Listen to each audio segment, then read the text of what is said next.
الله الرحمن الرحیم. تعلیم الاسلام سبق نمبر 14. انشاءالله نن هغه مونږ ویو تر مونځ الحمدلله مونږ مکمل کو او کامل مونځ پرون ما ویلی مو. کامل مونځ اکثر خلک وایي دا کامل مونځ کوم یو دی، نو هغه دوای قنوت سره چې هغه زده کړئ نو دا کامل مونځ شو. نن به انشاءالله مونږ دوای قنوت ویو. دې کې اکثر ملګرو ته مسله وي په ویلو کې یا اکثر له نه ورځي، نو دا د فایده او غنیمت وګڼئ، زده کړه دې پکې وکړي.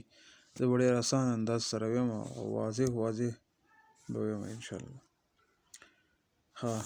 اللهم إنا نستعينك اللهم إنا نستعينك ونستغفرك اللهم إنا نستعينك ونستغفرك ونؤمن بك. اکثر خلک داسې وایي ونؤمن بك، دا واو د پاسه وګورئ، دا حمزه راکه دا قرآن کې کوم ذکر راشي د واو د پاسه چې حمزه وي بیا د غړوندې شانتې وي. مونږ ورته ماشومانو د پوهې دپاره مونږ ورته ورکوټې دال ویو، نو دا هغه حمزه ادا کېږي، واو نه ادا کېږي، نو دې له به لږه جټکه ورکوئ. ونؤمن بك، نو بیا به دا غلطي آینده نه کوئ، ونؤمن بك به نه وي، ونؤمن بك. بیا ورپسې ونتوکل علیک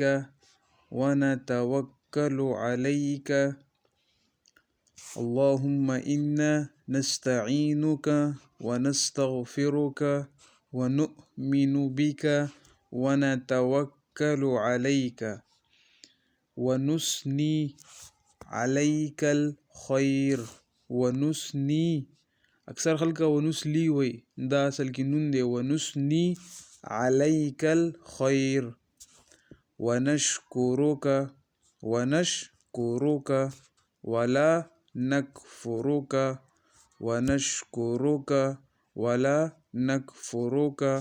ونخلع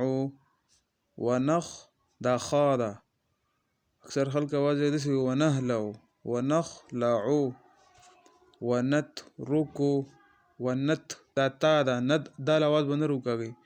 ونترك ونخلع ونترك من يفجرك، داسې هم ویلی شي من يفجرك.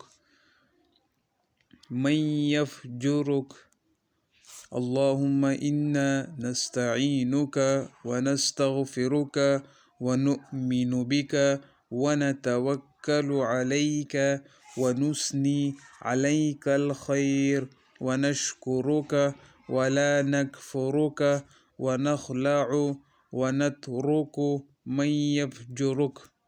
دا وشوه. اللهم إياك نعبد ولك نصلي ونسجد وإليك نسعى. اللهم إياك دا غدا منځ والا دی، الحمد کې نعبد دا هم هغه دی، ولك نصلي ونسجد وإليك نسعى ونحفظ حا نرمه ونحفظ ونرجو ونرجو رحمتك بنوي، خا آواز به نه روکاږي، دا حا ده، نکته پې نشته. ونرجو رحمتك ونخشى به هم نه وي، دا خا ده، نکته پې ده. ونخشى عذابك، د زال او د زا ما فرق تاسو ته ښودلی و. ونخشى عذابك، زال به نرم وي او زا چې ده هلکۍ والا به زورې سره وي. إن عذابك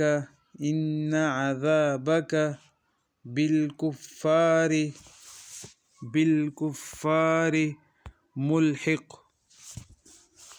اللهم إياك نعبد ولك نصلي ونسجد وإليك نسعى ونحفظ ونرجو رحمتك ونخشى عذابك ان عذابك بالکفار ملحق. اوس به مونږ د دې ترجمه ویو. زمونږ استاد به مونږ ته ویلی وي دا دوای کنوت چې دی دا دعاګانې دي کې 15 دعاګانې دي او هغه ستاسو وګورئ. ای الله مونږ ستانه مدد غواړو. اللهم انا نستعینک دا معنا ده. ای الله مونږ ستانه مدد غواړو. ونستغفرک او ستانه بخنه غواړو. نؤمن بک او پتا ایمان راوړو. ونتوکل علیک او پتا توکل کو. ونثني علیک الخیر او ستا ښه تعریف کو. ونشکرک او ستا شکر ادا کو. ولا نکفرک او ستا ناشکري نه کو. ونخلع او جدا کیږو او پریږدو. ونترک من یفجرک هغه څوک چې ستا نافرماني کوي. اللهم ایاک نعبد الا خاص هم ستا عبادت کو مونږه. ولک نصلي او خاص ستا دپاره مونځ کوو. ونسجد او سجده کوو. والیک نسعى او خاص ستا طرف ته مونږه منډې وهو. ونحفد ونرجو رحمتک او ستا د رحمت امید لرو. ونخشى عذابک او ستا د عذاب نه یریږو. ان عذابک بالکفار ملحق بېشکه ستا عذاب کافرانو ته رسیدونکی دی. نو نن مونږ الحمدلله مونځ مکمل کو. حرف په حرف سره تلفظ هم پکې مونږ صحیح کړل ادا کړل. نو کوم ملګرو ته د مونږ هغه وي خاص کل کې دوای کنوت نو هغه دی دا وګوري او دې کې ما لینک هم ورکړی دی څونه چې اورېدونکي دي څونه ویب سایټ کې چې دا زه شیر کوم نو بالکل که د سر نه ګوري نو دا کتی شي په هر یو ویب سایټ کې دا شته. صدق الله العظیم.